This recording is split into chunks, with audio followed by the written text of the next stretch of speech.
नमस्कार दोस्तों, stock market studies में फिर से एक बार आपको बहुत-बहुत स्वागत है।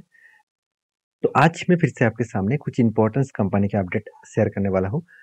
तो सबसे पहले जो कंपनी के बारे में चर्चा करूँगा, जिसका नाम है पतंजलि फूड्स। देखिए पतंजलि फूड्स के ऊपर सबसे पहले बता दूँ मेरा टेट कहाँ पे है।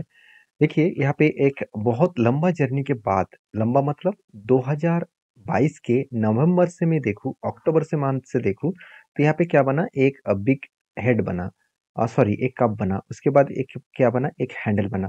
तो कप विद 100% बनने के बाद फाइनली यहाँ पे क्या हुआ, फाइनली यहाँ पे ब्रेकआउट हुआ और उसके बाद यहाँ पे ब्रेकआउट कंफर्मेशन भी हुआ और कंफर्मेशन होने के बाद यहाँ पे देखिए कंपनी के ऊपर कुछ खास ग्रोथ नहीं देखने को मिला, एटलीस्ट 2 मंथ्स के आसपास।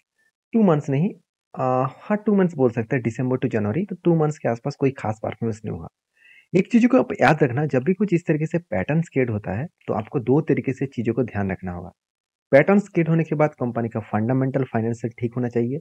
उसके साथ अगर कंपनी एक ही रेंज के ऊपर ट्रेड कर रहा है, मतलब कुछ जगह पे कंपनी होल्ड कर रहा है, अगर उस लेवल को ब्रेकआउट करे तो बड़ा सा जर्नी आपको दिखेगा और इसका जो नेक्स्ट टारगेट है उस टारगेट तक जाने का कोशिश करेंगे।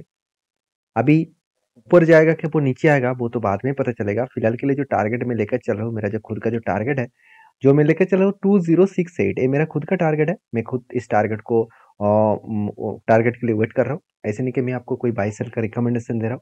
काम करना है तो आपके हिसाब से करिए, आपके ओपिनियन के हिसाब से करिए, क्योंकि हर किसी का अलग अलग ओपिनियन है। क्योंकि यहाँ पे मुझे पता है मुझे कितना लॉस लेना है, कितना मुझे टारगेट लेना है और कितना मुझे फंड यूज़ करना है। तो बाकी आप किस तरीके से ट्रेड करते हैं वो मुझे ज़रूर कमेंट्स करना। अभी क्वेश्चन यहाँ पे आएगा कि मैंने ट्रेड लेने का प्लानिंग क्यों किया? देखिए सबसे पहले कंपनी के बिज़नेस के बारे में समझ लेते हैं। देखिए कंपनी ऑल ओवर इंडिया में 98% बिज़नेस कर रहे हैं और रेस्ट ऑफ वर्ल्ड में 1.7% के आसपास बिज़नेस चल रहा है। सबसे बड़े इस कंपनी का बिजनेस क्या है? वो है ऑयल। और एडिबल ऑयल इंडस्ट्रीज में इंडिया के सेकंड लार्जेस्ट कंपनी है। एडिबल ऑयल में नंबर वन कंपनी कौन है? पतंजलि से भी बड़ा है कौन? अदानी विल्मर। तो अदानी विल्मर के बाद सेकंड जो पोजीशन में है वो है पतंजलि। उसके बाद देखिए कंपनी का और भी बिजनेस है, जैसे फूड प्रोसेसिंग के ऊपर, फूड प्रोडक्ट्स के ऊपर और कुछ अदर्स बिजनेस भी है। फूड प्रोडक्ट्स के ऊपर भी 31% का कंपनी का प्रॉफिट जनरेट हो रहा है। अभी देखिए आप कहेंगे सर 2 मंथ से कंपनी के ऊपर कुछ खास परफॉर्मेंस क्यों नहीं हुआ? क्योंकि सुप्रीम कोर्ट ने एक बहुत बड़ा फैसला सुनाया अदानी विल्मर के, सॉरी पतंजलि के ऊपर, कि पतंजलि के जो प्रोडक्ट है, बहुत सारे प्रोडक्ट में उसमें जो कंपनी जो बात बता रहा है कि इस तरीके से प्रोडक्ट है, इसको खाने से ये मतलब ये हो जाएगा वो हो जाएगा, वो एक्चुअली वो गलत था। इसीलिए सुप्रीम कोर्ट ने हर प्रोडक्ट के ऊपर जो जो प्रोडक्ट का गलतियां देखने को मिलेगा वो प्रोडक्ट के ऊपर 1 करोड़ के आसपास फाइन लगाने का डिसीजन लिया। तो जिसके चलते कंपनी के ऊपर एक प्रेशराइज तो है। बाकी देखिए कंपनी का जो क्वार्टरली रिजल्ट है वो फाइनली अभी तक दिसंबर का रिजल्ट नहीं आया। तो दिसंबर का रिजल्ट किस तरीके से हो सकता है उसके एक अंदाजा मैं आपको बता देता हूँ। मुझे नहीं लग रहा है कि इस बार कंपनी का रिजल्ट बहुत शानदार आएगा। पिछले क्वार्टर की तुलना से थोड़ा सा करेक्शन देखने को मिल सकता है, क्योंकि लास्ट 4 ईयर्स का डेटा दिखा दूँ, सॉरी 4 क्वार्टर्स का डेटा दिखा दूँ तो कंपनी में उतना खास ग्रोथ नहीं है। मान लेता हूँ पिछले क्वार्टर की तुलना से कंपनी का इस बार क्वार्टर में रिजल्ट अच्छा हुआ।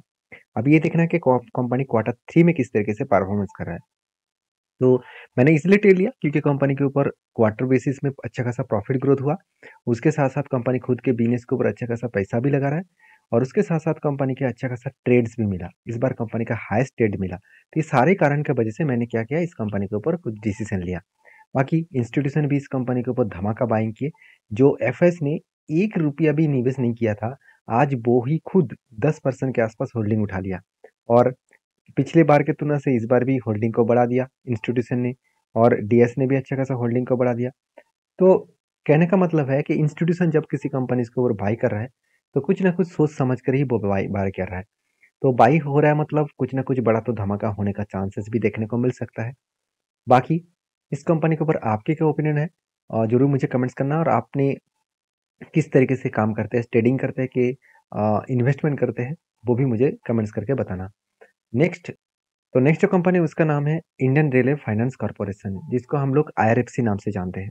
देखिए आईआरएफसी इंडिया की एक अकेला कंपनी है जो आज तक की कोई भी एनबीएफसी कंपनी नहीं कर पाए, जो है मार्केट से 100% पैसा वो उठा पाए। तो 100% मार्केट से पैसा उठा पाए एक अकेला कंपनी है जो है आईआरएफसी। क्योंकि मैं यहाँ पे आपको डेटा दिखा दूँ तो आपको पता चलेगा कि कंपनी का जो ऑपरेटिंग, सॉरी माफी चाहता हूँ, कंपनी की जो ऑपरेटिंग प्रॉफिट मार्जिन है उसको आप अगर देखेंगे तो आप एक चीज आपको देखने को मिलेगा कि कंपनी का ऑपरेटिंग प्रॉफिट मार्जिन 100% आपको देखने को मिलेगा। अभी 100% क्यों है? क्योंकि कंपनी जो लोन कस्टमर को दे रहा है वो 100% मार्केट से उठा पा रहा है। कोई भी लोन डिफॉल्ट नहीं हो रहा है। तो डिफ़ॉल्ट क्यों नहीं हो रहा है? उसके पीछे रीज़न भी तो है। वो रीज़न है, एक्चुअली देखा जाए तो वो रीज़न है कंपनी रेलवे कंपनीज़ को लोन दे रहा है। चलो मैं एक बार आपको डेटा भी दिखा देता हूँ। अगर डेटा दिखा दूँ तो कंपनी 100% बिज़नेस इंडिया में ही कर रहा है और कंपनी का जो बिज़नेस है आप देखेंगे तो advance against railway infrastructure asset balance, मतलब रेलवे का जो इंफ्रास्ट्रक्चर है उसको बिल्ड करने के लिए कंपनी लोन प्रोवाइड कर रहा है। साथ ही साथ जो लीज़ेज़ जो है वो लीज़ लेने के लिए जो एसेट है उसके ऊपर भी कंपनी लोन प्रोवाइड कर रहा है। साथ ही साथ और भी देखिए कंपनी का और भी बिजनेस है जैसे लीज रिवर्सल और उसके साथ साथ लोन आरबीएनएल और आरकॉन, ये दोनों कंपनी को बेसिकली ज़्यादा लोन कंपनी प्रोवाइड करते हैं। तो कहने का मतलब है कि पूरा का पूरा गवर्नमेंट सेक्टर में ही लोन प्रोवाइड किया जा रहा है, जिसके चलते इस कंपनी का लोन का डिफॉल्ट होने का चांसेस एकदम ना के बराबर देखने को मिला। हाँ, एक रिपोर्ट भी आ रहा है, जिस रिपोर्ट के माध्यम से बताया जा रहा है कि अभी कुछ प्राइवेट प्लेयर को भी कंपनी लोन देने वाला है। अभी देखिए प्राइवेट प्लेयर को लोन देने मतलब वहाँ पे तो खतरा बन सकता है क्योंकि प्राइवेट कंपनीज के रिस्क वो ज़्यादा लेते हैं और रिस्क ज़्यादा लेने के कारण कभी-कभी उसको बड़ा लॉसेस भी झेलना पड़ता है। उसके चलते कंपनी का लोन डिफ़ॉल्ट होने का भी चांसेस बढ़ जाएगा। तो क्या होगा? वो तो बाद में ही पता चलेगा क्योंकि हाँ, कंपनी का बिज़नेस है, बिज़नेस तो करने के लिए रिस्क तो लेना ही पड़ेगा। विदाउट रिस्क में तो बिज़नेस नहीं बनते हैं। जो लोग खुद बिजनेस करते हैं उसको पता है कितना रिस्क लेकर वो काम कर रहे हैं और जो लोग जॉब कर रहे हैं उसको शायद ये बात पता नहीं होगा कि लाइफ में रिस्क किस तरीके से लेना पड़ता है। तो माफ़ी चाहता हूँ मैंने अगर गलत बात बता दिया, अगर मेरे बात सही है तो मुझे सिर्फ येस लिखकर कमेंट करके भेजिए। तो इस कंपनी के जो जो अपडेट है उसके बारे में टेक्निकली चार्ट पैटर्न के बारे में बात करूँ तो देखिए फाइनली इस कंपनी के ऊपर यहाँ पे लंबा जर्नी एक यू पैटर्न होने के बाद होल्ड किया, उसके बाद ब्रेकआउट किया। ब्रेकआउट होने के बाद मैंने एंट्री लिया और आपको मैंने ये भी बताया था कि मेरा 30% का टारगेट रहेगा।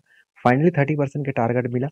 उसके बाद देखिए फिर से ऊपर गया, फिर से यहाँ पे होल्ड कर रहा है। तो इस लेवल में होल्ड करने के बाद अगर इस लेवल को कंपनी ब्रेकआउट करे तो फिर से मैं एक बार एंट्री लेने की कोशिश करूंगा। तो उससे पहले सारी चीज़ों को मैं वॉच करूंगा, उसके बाद काम करूंगा। तो आपकी क्या राय है इस कंपनी के ऊपर जरूर मुझे कमेंट्स करके बताना। चलो देख लेते हैं नेक्स्ट कंपनी कौन सा है। नेक्स्ट कंपनी है येस बैंक। तो येस बैंक के ऊपर सबसे पहले मैं कंपनी का क्वार्टर रिजल्ट के बारे में चर्चा करूंगा क्योंकि कंपनी जो कमेंटमेंट किया था कि कंपनी अच्छा खासा रिजल्ट इस बार करने वाले हैं, तो फाइनली वो रिजल्ट भी अच्छा खासा आया। ऐसे नहीं कि कंपनी का रिजल्ट खराब आया, रिजल्ट बहुत शानदार आया। जैसे आप देखेंगे कंपनी के रेवेन्यूज़ के बारे में, तो कंपनी एक अलग लेवल का रेवेन्यू ग्रोथ किया। जैसे दिसंबर 2021 में 4,800 करोड़ का सेल्स था, अभी 2022 में वो सेल बढ़ के हो चुकी है कितना 5,800 करोड़ और 2023 में 6,900 करोड़। तो एक अलग लेवल का कंपनी का सेल्स का ग्रोथ यहाँ पे देखने को मिला। तो सेल्स लगातार बढ़ता हुआ देखने को मिले। इंटरेस्ट को कंप्लीट करने के बाद कंपनी का नेट प्रॉफिट वो 266 करोड़, 55 करोड़ और 243 करोड़ के आसपास देखने को मिले।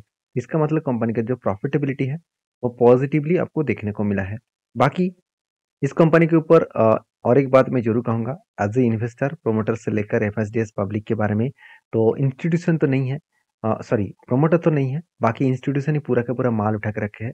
जैसे टोटल अगर इंस्टीट्यूशन के बारे में बात करूँ तो 42-23 मतलब 64% के आसपास होल्डिंग इंस्टीट्यूशन के पास ही है। बाकी पब्लिक के पास कुछ क्वांटिटी है। अगर मैं यही चीज़ को यहाँ पे मैं आपके साथ शेयर करूँ तो आपको मार्केट शेयर जो है कंपनी का वो आप देखेंगे तो यहाँ पे कंपनी का जो बिजनेस है उसमें सबसे बड़ी बात क्या है, कंपनी का रिटेल बैंकिंग, जहाँ पे कंपनी का जो प्रेशर था वो धीरे धीरे करके कम होता देखने को मिला। अभी रिटेल बैंकिंग होता क्या है?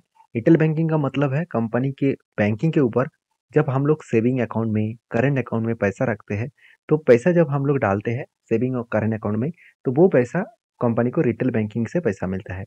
वही पैसा कंपनी लोन के हिसाब से कस्टमर को देते हैं, कॉर्पोरेट को देते हैं और वहां से कंपनी इंटरेस्ट कमा रहा है। तो जब कोई बैंक में सेविंग अकाउंट और करेंट अकाउंट इसको दोनों को मिलाकर कासा रेशियो कहा जाता है। कासा रेशियो का फुल फॉर्म है करेंट अकाउंट और सेविंग अकाउंट। इस दोनों को जो एक साथ अगर जोड़ा गया, इस दोनों का अगर एक साथ जोड़ा गया तो आपको देखने को मिलेगा कि रिटेल बैंकिंग में कंपनी के हाथ में कितना पैसा है। तो जो बैंकिंग का पैसा 45 टू 50% के ऊपर है तो अच्छा खासा माना जाता है। जो कॉर्पोरेट बैंकिंग में कंपनी का पैसा आ रहा है कितना होलसेल में 29%, तो कॉर्पोरेट से भी अच्छा खासा पैसा आ रहा है। बाकी कंपनी का जो ट्रेजरी फार्म है उसके ऊपर 27-21% और अदर्स के ऊपर 3%। तो कंपनी का जो बिज़नेस चल रहा है वो कहाँ पे लोन कहाँ का मतलब सॉरी लोन कौन-सा सेक्टर में कंपनी प्रोवाइड कर रहा है। सबसे ज़्यादा रिटेल बैंकिंग के ऊपर कंपनी का लोन प्रोवाइड किया जा रहा है और ये अच्छी बात भी है क्योंकि रिटेल में ज़्यादा से ज़्यादा लोन प्रोवाइड करेंगे ये एक अच्छी बात भी है और एक खतरनाक बात भी है क्योंकि रिटेल व्यक्ति बहुत सारे लोन ले लेते हैं बिज़नेस स्टार्टअप ओपन करने के लिए और वहाँ पे वो डूब जाते हैं। और कॉर्पोरेट में भी एक अच्छी बात और खराब बात ये है कि बहुत सारे बुरी तरीके से कंपनी होती है जैसे देखिए आज येस बैंक का हालत खराब क्यों हुआ? क्योंकि राणा कपूर जी गलत कॉर्पोरेट को लोन दिया और उन्होंने लोन डिफ़ॉल्ट कर दिया। तो ये एक बहुत बड़ा क्वेश्चन मार्क आते हैं कि मैनेजमेंट अभी किस तरीके से उसको रिप्रेज़ेंट कराते हैं। तो मैं येस बैंक के ऊपर एक ही बात कहूँगा कि कंपनी के ऊपर परफ़ॉर्मेंस अच्छा हो रहा है। अभी देखिए इस कंपनी के ऊपर लंबा जर्नी करने के बाद एक कप बना, उसके बाद मैं इंतज़ार कर रहा हूँ, एक हैंडल पैटर्न यहाँ पे कंप्लीट करे, तो मैं फिर से एक बार एंट्री लेने के लिए तैयार करूँगा मतलब तैयार ही रहूँगा। तो बाकी आपकी क्या राय है? ज़रूर कमेंट्स करके बताना। नेक्स्ट जो कंपनी है उसका नाम है जिलेक्ट इंडिया लिमिटेड। देखिए जिलेक्ट एक ऐसे कंपनी है जो हमेशा हाई ग्रोथेबल सिचुएशन में देखने को मिलता है क्योंकि इस कंपनी की अगर मैं परफॉर्मेंस के बारे में बात करूँ तो कंपनी का सेल्स ग्रोथ प्रॉफिट ग्रोथ में एक पॉजिटिविटी देखने को मिल जाता है, रिटर्न ऑफ इक्विटी भी बहुत शानदार देखने को मिल जाता है। तो कंपनी फाइनली एक अनाउंसमेंट किया वो है डिविडेंड का। तो कंपनी 45 रुपीज़ करके डिविडेंड देने वाला है जो का डेट निकल कर है करीबन 8th ऑफ फरवरी। तो 8 तारीख को कंपनी आपको डिविडेंड देने वाला है और वो भी इंटरिम डिविडेंड है ऑब्वियसली। एक्स्ट्रा बेनिफिट आपको मिलेगा उसके साथ-साथ स्पेशल डिविडेंड का। मतलब 45 प्लस 40 रुपीज़ दोनों को एक साथ अगर मिला दूँ तो 85 रुपीज़ का डिविडेंड आपको कंपनी देने वाला है। तो इसीलिए मैं इस अपडेट आपके साथ शेयर किया। अगर वीडियो अच्छा लगे तो प्लीज़ लाइक करना और जिसके किनके पास इस कंपनी का हिस्सेदारी है, ज़रूर मुझे कमेंट्स करके बताना। ये जितने सारे कंपनीज़ के बारे में चर्चा किया हो, कौन-सा कंपनी आपके पास है, एक बार मुझे कमेंट करके लिख के भेजिएगा और कौन-सा प्राइस में है, वो भी मुझे कमेंट्स करके भेज सकते हैं। तो मिलते हैं नेक्स्ट वीडियो में, तब तक के लिए धन्यवाद।